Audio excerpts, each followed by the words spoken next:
Halo anak-anak, hari ini kita akan belajar tentang sampah.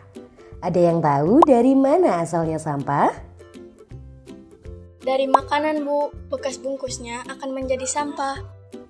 Betul sekali, Nak. Sampah berasal dari kegiatan kita sehari-hari. Makan, mandi, sampai belajar pun bisa menghasilkan sampah.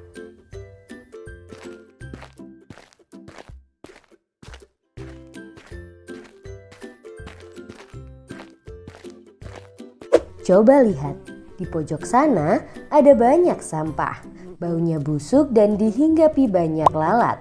Lalat bisa membawa kuman dan jadi sumber penyakit. Ada yang tahu apalagi yang bahaya dari sampah? Bisa bikin banjir, Bu. Ya, benar. Sungai yang dipenuhi sampah tidak cukup untuk menampung air hujan. Air akhirnya meluap dan terjadi banjir.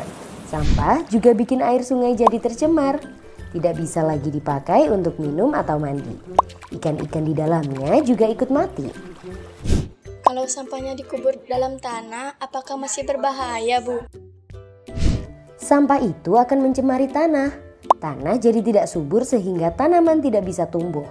Air tanah di dalamnya juga bisa ikut tercemar. Ada yang tahu bagaimana cara mengolah sampah yang benar? Sampahnya dibakar, Bu. Wah, masih kurang tepat ya. Asap pembakaran ini bisa jadi polusi di udara. Kalau dihirup bisa menyebabkan sakit pernafasan. Cara yang lebih tepat adalah dengan cegah, pilah, dan olah sampah. Bu Guru jelaskan satu-satu ya. Cegah artinya mencegah timbulnya sampah baru. Caranya dengan membawa perlengkapan sendiri ke sekolah. Perlengkapan ini bisa kita cuci dan pakai lagi, jadi tidak menghasilkan sampah baru. Contohnya membawa di kotak makanan, botol minum, sedotan stainless, dan kain lap sendiri. Sampah kertas juga harus kita kurangi. Satu caranya yaitu dengan menulis atau menggambar di kedua sisi kertas. Cara lainnya yaitu beralih ke belajar digital. Contohnya kuis diganti online agar tidak perlu kertas untuk mencetak soal. Buku pelajaran yang sudah tidak digunakan, jangan langsung dibuang ya. Kita bisa sumbangkan kepada orang lain yang membutuhkan. Cegah adalah langkah yang penting. Kalau kita bisa cegah adanya sampah baru, kegiatan pilah dan olah jadi ikut berkurang. Pilah maksudnya apa, Bu? Pilah artinya memisahkan sampah sesuai jenisnya. Ada yang tahu apa saja jenis sampah? Sampah organik dan anorganik, Bu.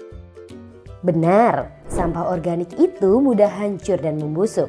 Contohnya sisa makanan, kulit buah, dan daun-daunan.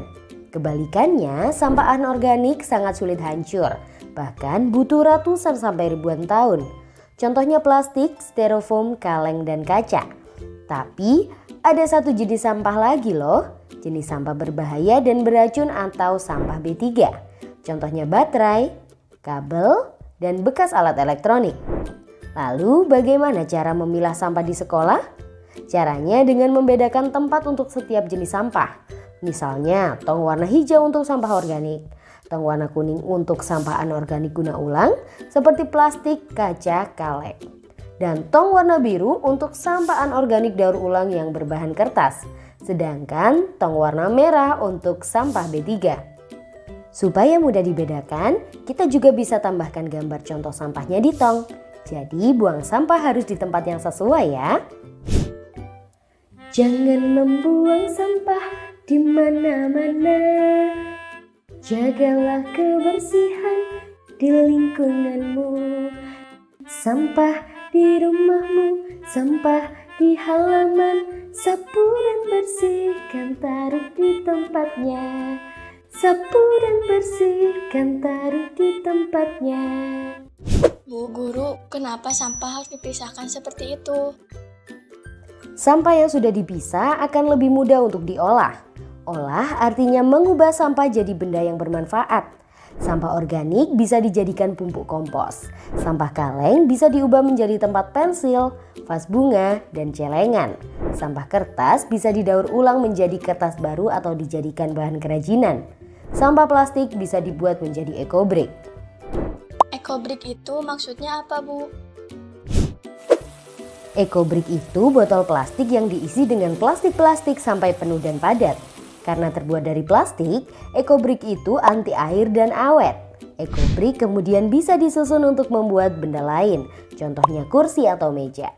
Ecobrik juga bisa dipakai untuk dinding bangunan loh, keren ya. Nah, sekarang kita semua sudah paham ya bagaimana cara mengolah sampah yang tepat. Harapannya bahaya dari sampah bisa jauh berkurang. Yuk mulai cegah, pilah dan olah sampah karena sampahku tanggung jawabku. Sekarang coba jawab pertanyaan berikut ini di kolom komentar ya. Coba amati di kelas atau sekolahmu. Sampah apa yang paling banyak kamu temukan dan bagaimana cara mengolah?